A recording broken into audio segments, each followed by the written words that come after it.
What if I told you that right now there are places on this earth so remote and so hidden that governments will not discuss them, scientists refuse to go near them, and the people who live closest to them only speak about them in whispers? What if I told you that in those places something enormous is still alive? Not a legend, not a myth, not a campfire story. I am talking about giants. Real ones. Creatures standing 10, 12, even 15 feet tall with red glowing eyes, massive frames, and a history written directly into the pages of your Bible.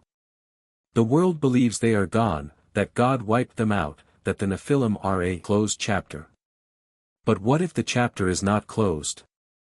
In 2002, deep in the mountains outside Kandahar, a U.S. military patrol vanished without a trace. Hours later, a special forces unit sent to find them stumbled upon something so unexpected, so grotesquely out of place that the story was buried almost instantly. Official channels dismissed the event as fiction. Witnesses were silenced and yet the whispers never stopped. What's really creepy is back in 2002 there was this fairly well-documented case of another special operations unit, the Army Green Berets, coming in contact with a creature in a cave and they actually got into a battle with it. What really happened in that remote cave? And why are investigators, decades later, still running into brick walls? The mystery has never died. But now, new information forces us to confront a chilling reality. The Kandahar giant mystery is finally solved, and it's worse than we thought. Let's take a look. Operation Enduring Freedom's Vanishing Patrol. In the spring of 2002, Operation Enduring Freedom was in full swing. Coalition forces were sweeping the rugged terrain of southern Afghanistan, rooting out Taliban strongholds and al-Qaeda remnants. Most missions unfolded predictably. Insert, sweep, extract. But then came a radio silence that changed everything. A U.S. Army infantry squad was deployed near a mountainous region just outside Kandahar, one of the war's hottest zones. Their objective was straightforward. Patrol a known supply route frequently used by insurgents. Hours passed without contact. Then a full day. Attempts to reach the team by radio failed. Air reconnaissance showed no signs of movement or distress. Concern escalated rapidly. That's when the command mobilized a special forces unit to investigate. These were Tier 1 operatives, elite soldiers trained for high-risk recovery. What they found shook even them. According to one member of the recovery team, who later spoke under strict anonymity, they arrived at the last known coordinates and found gear strewn across the cliffside. Not just dropped supplies, but shredded equipment, torn tactical vests, and drag marks. Even more disturbing, no blood, no bodies, no sign of a firefight. The area was eerily silent. It didn't look like a typical scene you might encounter in the area. Then they approached a cave opening. Standard protocol demanded caution. The team fanned out, weapons ready. One soldier ventured inside. That's when they saw it. Shattered human bones and the unmistakable remains of U.S. military equipment. The official story ends here. The Department of Defense never acknowledged the missing squad. No names were released.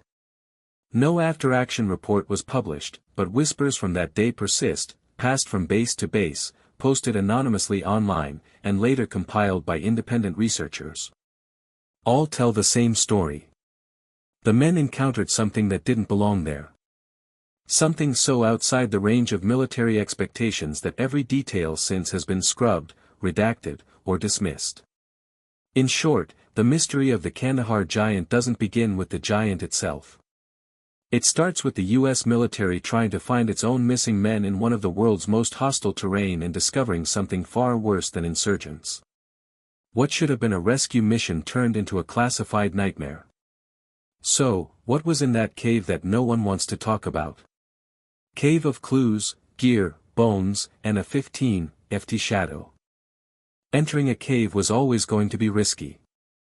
The Special Forces unit had no idea who might be waiting for them in the shadows. The initial signs were already unsettling. Scattered at the entrance were torn uniforms, snapped rifle barrels, and chunks of shattered communication gear. These weren't abandoned in haste. Something had violently dismantled them. Still, there were no bodies, no signs of a fight, just fragments, as though something had pulled the missing men in and erased the rest. One soldier reported the glint of something metallic deeper inside. It turned out to be part of an M4 carbine lodged into the rock wall, bent in half. That alone should have triggered a full forensic investigation. But what happened next made that seem insignificant. As they edged farther in, they found bones. Human bones. Long femurs, cracked skulls, ribs ripped open like plastic. Not arranged in any deliberate way, just scattered as if something had eaten and discarded them. Several bones bore what looked like massive bite or crush marks too large to match any known predator in the region. Wolves or mountain lions didn't do this, nor did Taliban fighters. After the incident, witnesses described a figure emerging from deeper in the cave, moving upright, fast, and entirely silent. What they saw next became the central claim of the entire Kandahar giant mystery. Standing roughly 13 to 15 foot tall, the figure was humanoid, but grotesquely distorted. It had long limbs, sun-shed skin, and thick red hair cascading from its head and face. Most disturbingly, it wielded what looked like a massive spear or pike. According to those who later broke silence, its fingers numbered 6 per hand. Its eyes were deep-set and unnaturally wide, glowing slightly in the cave's gloom, and it did not hesitate to attack. Within seconds, it lunged, impaling one of the soldiers, later referred to only as Dan, before the rest of the team could react. What followed was a 30 SE second-on barrage of bullets from M4 rifles, sidearms, and a Barrett .050 caliber sniper rifle. The creature finally fell, but even then, the team said it took far more firepower than expected to bring it down. This was no hallucination, no poorly identified animal, no Taliban ambush. This was something else entirely, a biological anomaly, a monster, a giant. And it had been hiding in the mountains of Kandahar all along. What the Special Forces unit witnessed should have made it to an investigation instead. Most of the information has been carefully omitted from record and the stories of eyewitnesses dismissed or silenced. 30 seconds of gunfire, eyewitness after action. The firefight that followed the ambush was short, brutal, and unlike anything the soldiers had trained for. According to the accounts later leaked through military forums and independent investigators, the engagement lasted no more than 30 seconds, but every man involved agreed on one point. It felt like they were fighting something not just unknown, but engineered to kill. As soon as the giant impaled Dan with its weapon, described by multiple witnesses as a crude but massive spear-like object, the rest of the squad opened fire. The first volley from their M4 carbines had almost no visible effect. The creature took round after round to the chest, stumbling only slightly. That's when the designated marksman dropped to the ground and fired a burst from a Barrett .50 caliber rifle. Only then did the creature begin to fall. Its body hit the cave floor with a force that shook dust loose from the ceiling. But the details that followed were even more disturbing. Up close, the creature was even more unnatural than it had appeared in the heat of battle. It had 6 fingers on each hand and 6 toes on each foot. Its teeth were jagged, almost triangular, resembling something more predatory than human. The skin was leathery and dry, scorched by the sun or hardened by environmental exposure. It wore crude coverings made from a patchwork of hides, possibly animal or even human. The hair, thick and red, matted and oily, ran from its scalp down to its lower back. One soldier noted that it smelled of decay, something like rotting copper or dried blood. They estimated its height between 12 and 15 feet, and its weight easily over 1,100 pounds. Even in death, the sheer size of the body made it nearly impossible to move without assistance. Most tellingly, this wasn't some freak mutation or sickly anomaly. The proportions of the body were symmetrical. The hands, limbs, and torso were balanced. The eyes were alert, responsive before death. This was not a mistake of nature. The eyewitnesses all confirmed that it felt like they were looking at a creature that was a remnant of something ancient and undocumented. The squad quickly called for airlift support. The tone in their voices, one witness later said, wasn't fear. It was confusion. We didn't know what we just killed. What came next only deepened the mystery and silenced those who asked the wrong questions. It exists. The airlift, the NDA, the missing corpse. The immediate response after the firefight was swift and clinical. Following standard recovery protocol for combat casualties and unusual engagements, the Special Forces unit requested extraction. But instead of a medical evac for Dan or a debriefing for the team, what arrived was a CH-47 Chinook helicopter large enough to carry heavy cargo. Notably, it wasn't accompanied by standard medics or support crew. Instead, the personnel who disembarked wore no unit patches, no identifying insignias. They didn't speak and they didn't ask questions. They came for the body. The team secured the corpse of the giant onto a netted platform suspended below the Chinook. Witnesses reported that the crew handled the body with practiced precision, as if this wasn't their first time dealing with something like this. The aircraft departed with no further communication, and that was the last time any of the soldiers saw the creature. Then came the non-disclosure agreements. Before returning to their base of operations, each member of the recovery team was separated, interrogated individually, and ordered to sign a stack of documents. According to one former soldier, who later spoke to an independent investigator, the NDAs were extensive and unusually forceful. They didn't just prohibit discussion of the event. They barred the soldiers from even acknowledging that a mission had taken place. If you talk, one was told, you'll lose everything. Some refused to sign. They were immediately transferred, discharged, or reassigned to obscure posts. Those who complied were told that the incident never happened and that the man killed, Dan, would not be listed on any formal killed in action register. To this day, no U.S. military record of a soldier matching his description dying in that area on that date has been made public. But the silence wouldn't hold forever. One of the medics who assisted with the immediate post-em mission processing reportedly broke protocol. Speaking to another soldier in hushed tones, he simply said two words. It exists. Rumors about the Kandahar giant were already beginning to spread. No one needed clarification on what the medic meant. That whisper traveled through ranks like wildfire. Rumors grew into legend. But the core truth, what really happened, remained locked behind government silence, vanishing flight logs, and missing field reports. Still, independent researchers and curious veterans kept digging. If the giant was real, and it clearly was, why did the government bury the evidence so aggressively? Cover-up files versus open, source trails. The moment whispers of the Kandahar giant began leaking into the public sphere, official channels sprang into action. The Department of Defense denied that any such engagement had occurred.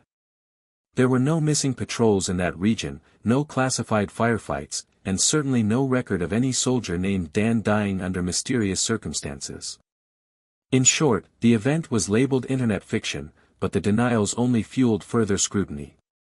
Independent researchers filed dozens of Freedom of Information Act requests targeting any documentation related to missing personnel near Kandahar in 2002. Unusual biological extractions or special forces engagements in mountain caves. The responses were almost uniform. No records found, but that in itself was a red flag. Combat engagements are always documented, if not for public release, then for internal review. Even black operations leave behind operational logs, flight data, or injury records. Yet for this particular mission, there was nothing, not even redacted files. Then came the inconsistencies. In one Freedom of Information Act response, a document briefly referenced a personnel recovery operation near Kandahar in April 2002, matching the exact timeline. The file was incomplete and cut off before any names or outcomes were listed. When the same request was resubmitted later by another researcher, that document was no longer included. It had either been removed, reclassified, or buried deeper. Online debunking platforms like Snopes entered the conversation, attempting to dispel the story, but their arguments often relied on the absence of evidence rather than the presence of counterevidence. In one widely cited case, a viral YouTube video claimed that a man named Michael Rodriguez had died during the mission. Snopes dismissed this by pointing out that Rodriguez had died in a different location under conventional circumstances. But critics noted no one in the original story ever mentioned that name. The debunking refuted claims that hadn't even been made. Even the most detailed breakdowns from fact-checkers failed to address a simple point. Multiple military sources independently and anonymously were describing the same sequence of events. Different forums, different years, same narrative structure, same terminology, same strange details. 6 fingers, red hair, impalement, heavy firepower. If this was fiction, it was extraordinarily consistent. More troublingly, the airlift logs from Bagram Air Base, where the Chinook was reportedly routed, show a 24-hour data gap during the exact period of the alleged extraction. The logs simply stop. None of this confirms the giant's existence, but all of it points to one conclusion. Someone went to great lengths to make sure the truth stayed hidden. Over the years, skeptics have tried to explain the existence of the Kandahar giant as regional folklore and psychological stress colliding to turn this mission into a modern monster myth. Yet, this still falls short of explaining what actually happened. Afghan folklore and soldier psychology. As the Kandahar giant story gained traction, skeptics proposed a familiar set of explanations: cultural myths, battlefield stress, and exaggerated memory. But when you look closely, none of these fully account for the level of detail, consistency, or fallout surrounding the case. Still, to understand how a story like this could gain momentum and stay alive for over 2 decades, it's worth exploring the myth-making machinery that surrounds it. First, there's the ancient angle. The creature described, red-haired, giant, 6-fingered, bears a striking resemblance to the biblical Nephilim. These beings, referenced in Genesis and other apocryphal texts, were said to be the offspring of sons of God and human.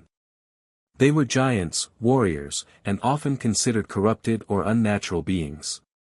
In the Book of Enoch, they are described as consuming humans and spreading chaos before being wiped out. The parallels to the Kandahar giant are too specific to ignore. The height, the appetite, the violence, the strange physiology. Then there's the regional layer. Afghan folklore is rich with tales of giants living in remote caves or mountain regions, beings referred to in various dialects as Deo or Ifrit.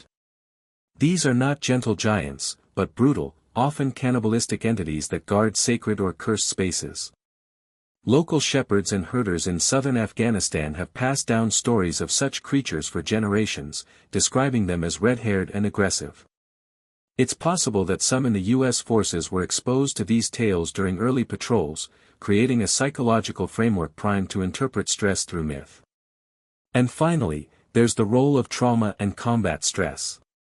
Soldiers operating under extreme conditions can misinterpret events, amplify threats, or experience group hallucinations, at least according to psychological literature. But this theory falls short in several key areas. First, the event included tangible elements, bones, broken weapons, and a recovered corpse. Second, multiple soldiers at different times and locations have independently confirmed the same physical description. Third, trauma-induced hallucinations don't explain missing flight logs, Freedom of Information Act blocks, or NDA-enforced silence. In short, while ancient mythology and stress psychology may help explain why the story resonates, they don't account for why so many details line up. If the Kandahar giant were purely a myth, it wouldn't require blacked-out documents and missing persons. It also wouldn't explain why investigations keep hitting a wall. Independent investigations that hit a wall. As whispers of the Kandahar giant spread beyond military circles, a growing number of independent investigators, journalists, and crypt researchers began digging into the case. Some were former soldiers, others were skeptics. A few were open believers in ancient giants or biblical Nephilim. But despite years of research, interviews, and public interest, every investigation, no matter how promising, eventually ran into the same problem. The trail always stops. One of the earliest public efforts to document the incident came from the Christian filmmaker and author L. Marzulli. In his documentary series and subsequent interviews, Marzulli featured an anonymous soldier who claimed to be part of the original recovery team. The man, whose identity remains hidden, repeated the now familiar details. A missing patrol, the cave encounter, the impalement, and the airlift of the giant's corpse. Though the interview lacked hard evidence, it reignited interest in the case and became one of the most cited accounts in online forums and alternative media circles. Soon after, paranormal radio programs like Coast to Coast AM picked up the story, amplifying it to millions of listeners. More self-identified veterans began stepping forward anonymously, echoing the same story with chilling consistency, the same six-fingered giant, the same location, the same silence from military command. Despite this growing pile of anecdotal evidence, journalists who attempted to verify the claims found little to work with. When the Epoch Times and several independent bloggers tried tracing personnel records for anyone named Dan, who might have been killed in Afghanistan in 2002, they hit dead ends. Either no matching names appeared in Kia databases, or the listed deaths didn't align with the Kandahar region or timeline. Others speculated that Dan was a pseudonym, perhaps even a fabrication to obscure the identity of the real soldier killed that day. Online military forums such as Above Top Secret and Reddit's r/military began cataloging posts from anonymous sources claiming involvement or knowledge. But again, concrete verification was impossible. Most posters used throwaway accounts and any identifiable information was immediately scrubbed. Still, the volume of consistent detail across platforms made one thing clear. This wasn't a one-off internet hoax. Multiple people over multiple years were describing the same incident with no obvious benefit to themselves. Then in 2016, a noticeable shift occurred. Stories that once circulated freely began to disappear. YouTube videos were delisted. Blog posts vanished. Even some archived versions of early interviews were pulled offline or returned error messages. It was as if something or someone wanted the Kandahar giant buried once and for all.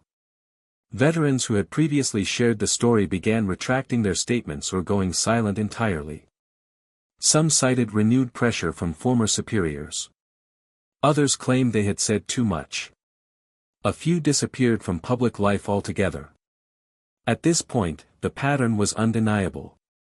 Every attempt to uncover physical proof was either blocked, vanished, or discredited. The Kandahar giant had entered a space few modern myths occupy. Not just unconfirmed, but aggressively erased. But this silence might just have formed the clearest picture yet. And the mystery of the Kandahar giant could be way worse than we thought. What we can prove and why it's worse than we thought. After over 2 decades of speculation, suppression, and scattered testimony, the Kandahar giant mystery still has no official confirmation. And yet, the body of evidence, if not physical, then circumstantial, is too substantial to ignore. We have consistent eyewitness reports from soldiers with no discernible motive to lie. We have missing military records, unexplained flight logs, and non-disclosure agreements that were allegedly enforced with unusual aggression. We have details that appear across multiple sources over multiple years, none of whom publicly identify themselves, yet all describe the same violent encounter in a cave near Kandahar. So, what can we actually prove? We can verify that Operation Enduring Freedom was active in the region during the time the story is said to have taken place. We can confirm that special forces were frequently deployed in isolated operations, often under classified parameters. We can confirm that certain military deaths and missions remain unacknowledged to this day, often for legitimate reasons, but sometimes in ways that raise deeper questions. And we can confirm that multiple veterans have independently spoken of an incident involving a humanoid creature that does not match any known combatant, species, or enemy force. The verdict then is this. Something did happen near Kandahar in 2002. Whether it was a freak biological anomaly, a classified bioweapon experiment gone wrong, or something far older that defies modern classification, the government appears to have responded with swift removal, silence, and total information control. And that's why the truth is worse than we thought. It's not just the possibility that a 15-FT humanoid once existed in the mountains of Afghanistan. It's that such a creature could be encountered, killed, airlifted, and erased without public knowledge or accountability. It's that institutions we rely on to tell the truth about war, science, and national security can and do bury information so completely that all we're left with are rumors from the shadows. Even now, the story is dismissed as fantasy. But when you follow the trail, the more disturbing conclusion isn't that people believe in giants. It's that something real may have been hidden under the label of myth. With what we know today, leaked testimony, unexplained disappearances, missing logs, and consistent reports, do you think this was simply a myth amplified by the stress of war? Or is the real mystery why we were never allowed to see the evidence for ourselves? Let us know your thoughts in the comments. Thanks for watching. We'll see you in the next video.